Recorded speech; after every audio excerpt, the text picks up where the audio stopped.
बिस्मिल्लाहिर्रहमानिर्रहीम, अस्सलाम वालेकुम। 66 न्यूज़ के प्लेटफॉर्म से मैं हूं सिद्दीक जान और मेरे साथ मौजूद हैं समी इब्राहिम साहब। समी साहब, बड़ी साजिश बेनकाब हुई है। हम पहले दिन से इस केस को कवर कर रहे हैं, आप भी मैं भी। हम जाके कोर्ट में भी इन चीज़ों को देखते हैं जो सुप्रीम जुडिशल काउंसिल की ओपन कोर्ट में हियरिंग हुई और ये बड़ा दबंग फैसला था मज़ाहिर अली अकबर नकवी साहब का कि अगर मेरे ऊपर इल्ज़ामात जो है वो सच्चे हैं तो करें ओपन कोर्ट में, ताकि दूध का दूध पानी का पानी हो। फिर काजी फैसल साहब को ओपन ट्रायल करना पड़ा और उसमें जो कुछ आया था वो मैं आपसे पूछूंगा। लेकिन जस्टिस एजाजुल एहसन साहब जो सुप्रीम जुडिशल काउंसिल के मेंबर हैं, उनका जो इख्तलाफी नोट है वो समी साहब सामने आया है और वो इख्तलाफी नोट देख के और ये साजिश मुकम्मल तौर पर बेनकाब होती है। इस साजिश पे तो मैं आऊँगा, आपसे पूछूंगा, लेकिन आप से इजाज़त के साथ मैं ज़रा ये पढ़ना चाहूँगा कि इसमें इख्तलाफी नोट में एजाजुल एहसन साहब ने क्या लिखा है। देखें, ये 7 पैराग्राफ है, 4 सफ़ात पर मुश्तमिल ये इख्तलाफी नोट है। ये एजाजुल एहसन साहब ने कहा है कि 22 नवंबर 2023 को मैंने सुप्रीम जुडिशल काउंसिल के अरकान के साथ इस कार्रवाई में बैठने से इनकार किया था, जिसमें जस्टिस सैयद मज़ाहिर अली अकबर नकवी को काउंसिल में दायर की गई शिकायत पर दूसरा शोकॉज नोटिस जारी किया गया था। मैंने वाज़ेह किया था कि मैं इस इनकार के वजूहात बाद में दूंगा। मैं यह हक रखता हूं कि किसी भी वक्त शोकॉज नोटिस जारी करने के हवाले से अपनी वजूहात दे सकूं। पैराग्राफ नंबर 2 में एजाजुल एहसन साहब लिखते हैं कि इससे पहले कि मैं अपनी वजूहात तहरीर करूं, मैं चाहता हूं कि जिस अंदाज में जस्टिस मज़ाहिर अली अकबर नकवी के खिलाफ सुप्रीम जुडिशल काउंसिल की कार्रवाई की जा रही है, इस हवाले से कुछ कहूं।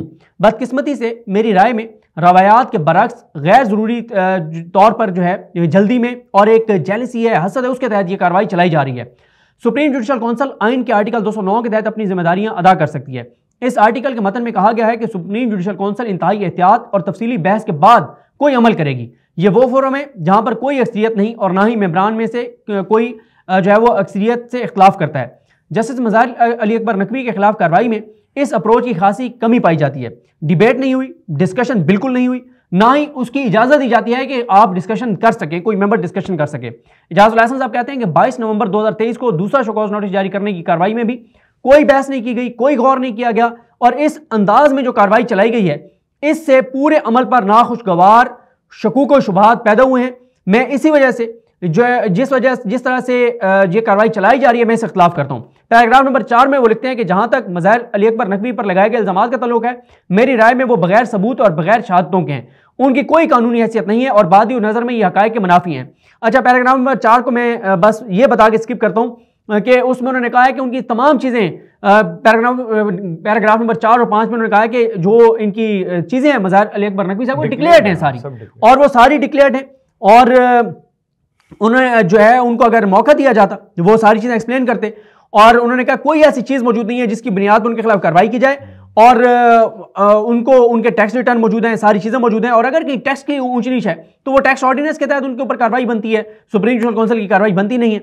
और साथ ही एजाजुल एहसन साहब ने एक और बहुत अहम नुकता उठाया है। उन्होंने कहा कि जिस तरह से जो उनके खिलाफ शिकायत कुनिंदा हैं, उनको जिस तरह से प्रोटोकॉल दिया गया है, सुना गया है और बताया गया कि बड़े चाय शाय पिलाई गई और बड़ा उनका आओ भगत की गई, जैसे कोई वो हमारे यहाँ कहते नहीं पुराने आ गए ने, बड़े बड़े करीबी रिश्तेदार आ जाते हैं, फुल प्रोटोकॉल दिया गया, लेकिन इनको नहीं सुना गया मज़ाहिर साहब को। तो इस तरह से उन्होंने कहा कि ये जो कहा है कि वो अप्रोचेबल है, इस पर भी उन्होंने कहा कि 2 चीज़ों को बुनियाद बनाया गया, एक जुडिशल ऑर्डर्स और एक ऑडियोज। जुडिशल ऑर्डर्स के हवाले से सुप्रीम कोर्ट के फैसले मौजूद हैं कि किसी जुडिशल ऑर्डर की बुनियाद पर किसी जज के खिलाफ सुप्रीम जुडिशल काउंसिल में कार्रवाई नहीं हो सकती।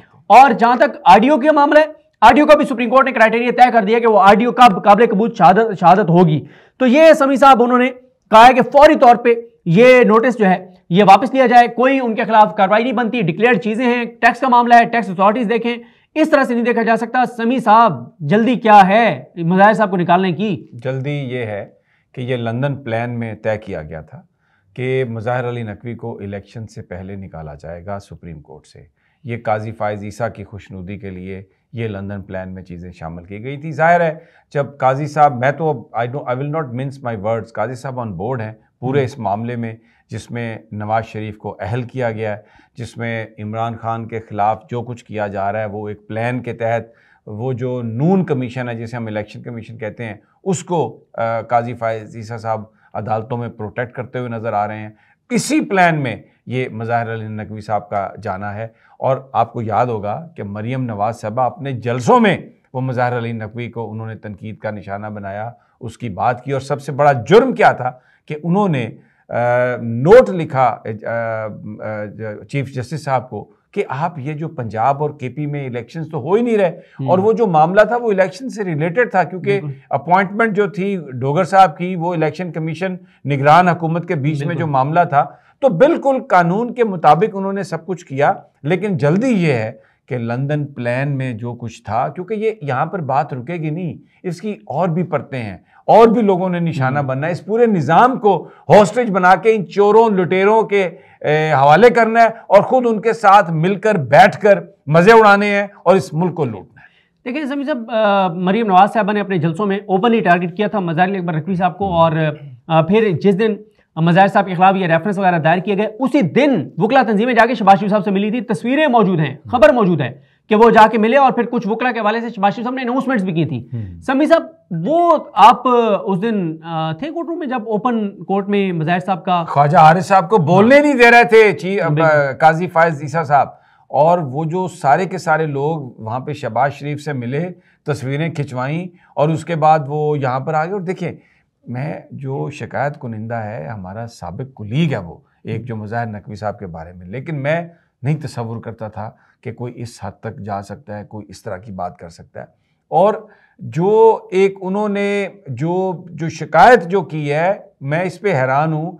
ये वो चीज़ें हैं जो मज़ाहिर नकवी साहब ने खुद डिक्लेयर की हैं, यानी ये कहीं से आई नहीं है, ये खुद उनकी डिक्लेयर्ड चीज़ें हैं, और सारी की सारी वो उनके टैक्स रिटर्न्स में है। लेकिन और आज जो कुछ हुआ है, मुझे ये बताइए कि खलीलुर रहमान रमदे की सरबराही में सुप्रीम कोर्ट ने स्टे ऑर्डर दिया इफ्तिखार चौधरी के खिलाफ, सुप्रीम जुडिशल काउंसिल को रोका, फिर काजी फायज ईसा हिमसेल्फ, इनका जो है सुप्रीम जुडिशल काउंसिल में जो कार्रवाई थी उसको रोकी गई। और दूसरी बात मैं आपको बताऊं, आज अमीनुद्दीन साहब कहते हैं कि मैं मेरिट सुनकर फैसला करूंगा स्टे देना है या नहीं, और तब केस के मेरिट सुने बगैर टेक्निकल ग्राउंड्स पे काजी फायज ईसा को रिलीफ मिला सुप्रीम कोर्ट से, और उससे पहले इफ्तिखार चौधरी को, जो इफ्तिखार चौधरी के खिलाफ जो रेफरेंस था उसके अंदर जो शिकायत थी मेरिट पर, उनको तो सुना ही नहीं गया, सुप्रीम जुडिशियल काउंसिल ने तो काम ही नहीं किया।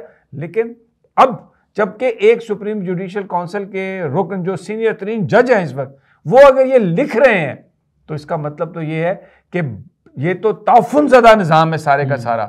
जब सुप्रीम कोर्ट का एक जज लिख रहा है कि चीफ जस्टिस और उसके साथी दूसरे जो हैं वो ये काम कर रहे हैं, तो मुझे बताइए कि ये फिर क्या हम करें, कहाँ जाएं? ये इदारा, इसका रहने का जवाज़, और वो पाकिस्तान को ट्रैक पर लाने की बातें, ये तो सब एक फसाना लग रहा है मुझे। यानी इससे ज्यादा बैंकरप्ट निजाम कोई हो सकता है? जो आज एजाजुल हक साहब ने जो इसके नकाइस, एजाजुल हसन साहब ने सॉरी, जो इन्होंने आज इसके नकाइस को जो हाईलाइट किया। सदीक जान, देखिए सभी साहब, इसमें आप ये देखें कि सिर्फ ये कार्रवाई मुतराज़ा नहीं है इस वक्त, वो एजाजुल हसन साहब ने लिख दिया कि कितनी जल्दी में, और जल्दी फिर आपने जिस तरह कहा है बिल्कुल दुरुस्त कहा कि ये लंदन प्लान है जी, और इनको मरीम नवाज की ख्वाहिश थी। अब जाहिर है मियाँ साहब की इतनी बातें हमने मानी हैं, उनको सदायत मुजरिम से बरी किया है, उनकी तायात नाअहली हमने ख़त्म की है, एयरपोर्ट पे उनको प्रोटोकॉल दिया है, बायोमेट्रिक उनका वहाँ पे करवाया है, लंदन से हमारे सफारतकारों ने उनको रवाना किया है, यहाँ पे उनके टिकट लेने के लिए सरकारी गाड़ियों में लोगों को भेज रहे हैं, पीटीआई से बल्ले का निशान लिया गया है, इमरान खान का नाम हम टीवी पे नहीं चला रहे। हमने देखा ना, मियाँ साहब की अगर इतनी बातें मानी है तो उनकी बेटी भी तो लाडली है ना, उसकी भी तो एक हाथ माननी पड़ेगी। अब वो अगर कहती है कि मुझे मज़ाहिर अकबर नकवी नहीं चाहिए सुप्रीम कोर्ट में, तो एक उसकी भी माननी चाहिए। अब जाहिर है सारी बाप की तो ना माने ना, बेटी की भी माने। वो जाहिर है वो पहले भी वो कहती है कि मैंने अंकल्स को मना लिया था कि अंकल इस्ताक डार को आने दें, तो मरीम साहिबा की ये भी क्वालिटी है कि वो अंकल्स को राजी कर लेती है, उनके पास आर्गूमेंट्स उनके बड़े पावरफुल होते हैं। अच्छा देखें समी साहब, ना सिर्फ ये कि ये शिकवास नोटिस मुतनाज़ है, बल्कि उसके बाद जो बेंच बना ये अमीनुद्दीन खान साहब वाले, ये भी मुतनाज़ है। एजाजुल हसन साहब ने लेटर लिखा था रजिस्ट्रार को कि जनाब डिस्कशन तो कुछ और हुई थी, डिसाइड ये हुआ था कि सीनियरिटी पे बेंच बनेगा। सीनियरिटी पे क्या बनेगा कि सुप्रीम जुडिशियल काउंसिल के मेंबर्स के बाद जो 3 जज हैं, उनमें एक हैं जस्टिस मंसूर अली शाह साहब, मुनीब अख्तर साहब, याहिया अफरीदी साहब, इन पे वो बेंच बनना था। इन पे क्यों नहीं बना बेंच भाई? ये क्या कि आपने और बेंच के पास आज तो मखदूम साहब के जो सवालात थे उनके जवाब भी नहीं था, वक्फा करते थे, ऐसा लगता था मुझे कि वो जो उनके सवाल थे ना, उनके जवाब ढूंढने वो पीछे जाते थे, पता नहीं कौन जवाब देता था, और फिर वो आके बैठ जाते थे। मजाक था, मैं कहता हूं it was just a joke. Sadiq जान, बिल्कुल समी साहब, ये बहरहाल हमने आपके सामने रखा है। एजाजुल हसन साहब जो उस कार्रवाई के अंदर बैठे थे, अब वो भी ये बात कर रहे हैं। एक तरफ तो आप जो है वो मज़ाहिर अकबर नकवी साहब के खिलाफ जो शिकायत कुनिंदगान हैं उनको चाय पिलाते हैं, उनको प्रोटोकॉल देते हैं, और जो मज़ाहिर उनके सरदार तारिक मसूद साहब के खिलाफ आते हैं उनको आप हिरास करते हैं खवातून को। वो आमना साहिबा जो थी उन्होंने शिकायत की, वो खातून जो मुतसिब है उनके पास भी गई, उन्होंने भी भगा दिया। और वो तारिक मसूद साहब के खिलाफ किसी ने कोई इंक्वायरी नहीं की, कोई बात ही नहीं हुई। क्या ये एक लाइसेंस मिल गया इनको, जो कुछ चाहे वो कर लें? बिल्कुल बिल्कुल, बड़ी अफसोसनाक सूरत हाल है। बहरहाल ये नज़र आ रहा है कि मरीम नवाज साहब जो जितनी शराइत थी लंदन प्लान की वो सारी एक के बाद एक पूरी हो रही है। और यहाँ पे भी काजी फैसल साहब बहुत जल्दी में नज़र आ रहे हैं, बहुत जल्दी में नज़र आ रहे हैं कि और ख्वाजा हारिस साहब जैसा वकील, इंतहाई प्रोफेशनल वकील, जो कभी मीडिया पे नहीं आता, जो सियासी बात नहीं करता, जो धीमे अंदाज में बात करता है, जो कानून आइन से हट के कोई बात, कोई एक जो है वो लाइन नहीं बोलता, उसको भी जो काजी फैसल साहब ने जो उनके साथ किया वो बहुत अफसोसनाक था। और उनको डांटते रहे, थ्रेट करते रहे कि मैं तुम्हें बोलने की इजाज़त नहीं दूंगा, और कहीं नहीं लिखा हुआ कि वकील को हमने सुनना है, फिर हम उनको बुला लेंगे जिनके खिलाफ कंप्लेंट है, ये कर दूंगा वो कर दूंगा। ये कोई बात है करने वाली? तो बस ये मुल्क के हालात हैं। अल्लाह ताला रहम करे। अल्लाह ताला रहम करे। हाँ, हमें अपनी दुआ में याद रखें। अल्लाह।